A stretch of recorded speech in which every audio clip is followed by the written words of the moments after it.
So I took some tears off my eyes and I put it on his forehead.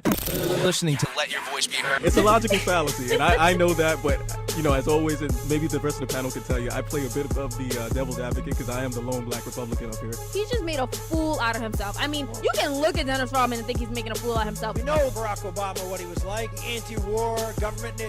Boy, that escalated quickly. I got to jump into a rally to save a hospital here in Brooklyn in just a minute. I stopped working on my dissertation the second my grandmother died. I am a blazing liberal who can have a Republican-leaning ideology if you give me enough beers. I got to get you that Illuminati thesaurus. Once you get that, you're going to be able to speak in the same language I can speak. Now, a white person with a criminal record is more likely to get a job than a black person without one. What? Did we just become best friends? Yep! The point of financial stability and economic justice is that you're free from confines of society and you have more freedom and to make your own choices. Just in general, people who have money tend to have more access to resources to be able to use in their defense versus people that don't have money. So you see a lot of, lower, and that's really a class issue, and race does come into play. This is Let Your Voice Be Heard, right here on WHCR 90.3 FM, the voice of Harlem.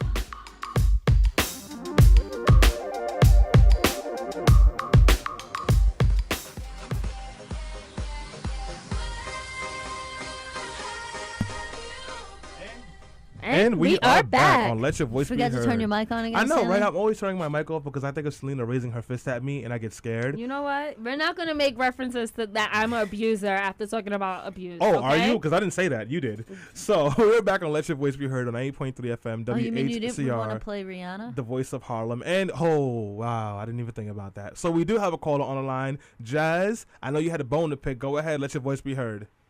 That's right, Stanley. I had this very well thought out comment about Adrian Peterson that no one even responded to. But I'm going to talk about Roger Goodell right now. He spoke on Friday, and, the way that Adam Silver relieved everybody's fears when he spoke on my birthday, April 29th, about the Donald Sterling situation, Roger Goodell did the opposite. He left more questions than he provided answers. He talked about the NFL providing money for a domestic violence hotline because they don't have the resources to receive calls. But he continues to want to delay every decision he has to make. Like he's delayed the Ray Rice decision by suspending him indefinitely. So unfortunately, the NFL continues to do wrong by their fans, by their players, by their sponsors as well. And you had several large sponsors that came out and spoke about the NFL being negligent in their response to domestic violence, child abuse, and more. You know what, Jazz, thank you so much for bringing that up. We all know Roger Goodell is nothing but a big, huge, stupid loser jerk. Because I can't say curse words on here. He's not leaving. He's not walking away. And what he's doing right now is just trying to hope that things kind of like smooth over so he can come back in. The NFL is not taking. It's not reacting the way they should be because they don't know how to react, and they're not taking this very seriously. This is not something new for the NFL. They've had multiple issues of domestic violence throughout the history of the NFL, and 9 out of 10 times it's been swept under the rug, as you know, better than anyone else in here besides myself as a professional sportscaster. Is that domestic violence is not considered a serious thing. It's like, oh, he beat his wife.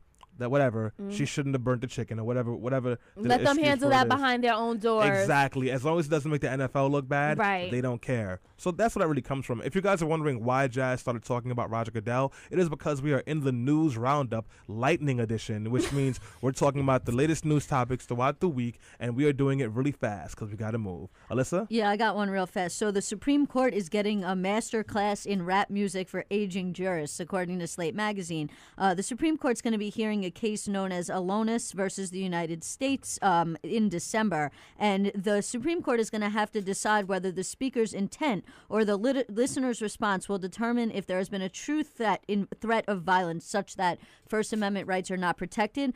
Basically, it's a major case. It's about free speech. It's about online threats, and it's about rap music. And it's about whether rap music is art and whether or not the lyrics to rap songs can be considered actual threats such that you can be prosecuted for making violent threats towards somebody, or whether it's freedom of speech and it's art and basically, what the case is about is it's about a guy whose name is Alonis, and he lives in Pennsylvania, and he put some rap lyrics on Facebook. They were pretty dark. They were about, killing his wife Sounds like Eminem. Yeah, killing his wife or dismembering her and killing an FBI investigator. And the question that the court's going to need to ask is, was these just rap lyrics that, are just like other lyrics? For example, like Johnny Cash, I Shot a Man Dead, or Eric Clapton, which actually I think was originally Bob Marley, I shot the sheriff, but I did not shoot the deputy, or whether these are actual threats such that he should be prosecuted and potentially going to jail for saying these things. It's going to be a really interesting case, and I'm going to be following it. So maybe it will become the topic of a quickie in a future show.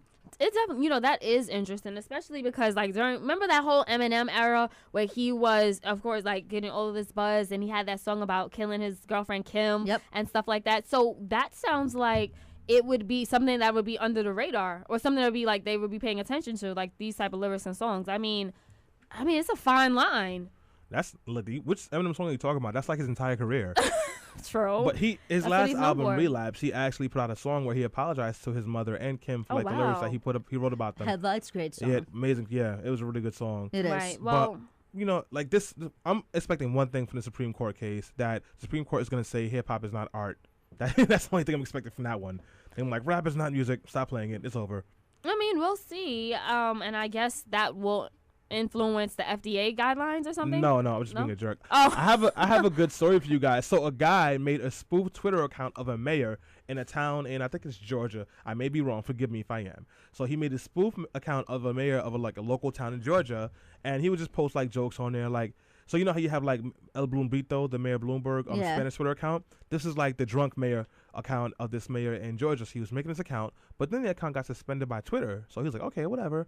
He left it alone. The police raided his apartment, broke in, arrested him for, I think it was identity theft and treason. They broke into his apartment because the mayor okayed it. Wow. Because the mayor felt like he was being slandered and okayed this raid. So this guy was in the house playing video games with his son. Police broke the door down.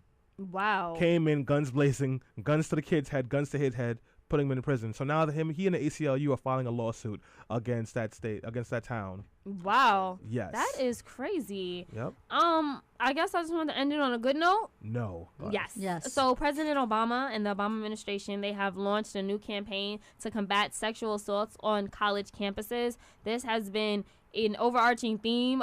It's been going on, especially in earlier this year, and in April they launched this. He actually ordered a task force to sort of combat this issue, and one of the things that they came up with was the It's On Us campaign. Now, what they're going to be doing is they have a lot of celebrities involved, and another thing they're going to be focusing on is making sure that men take an active role in preventing sexual abuse and assaults on college campuses, because we know this is something that has been running rampant for a long time now, and especially this year. We had a few high-profile cases that highlighted this issue, and they're finally taking action. I saw the first video. It featured Kerry Washington and a number of other actors. So, I mean, it's the new day where Obama meets celebrities, and they have messages, and it translates to everyone. That's a regular day. Obama always has celebrity friends. Right, I know. That's basically what he does now. But we're going to go on a break.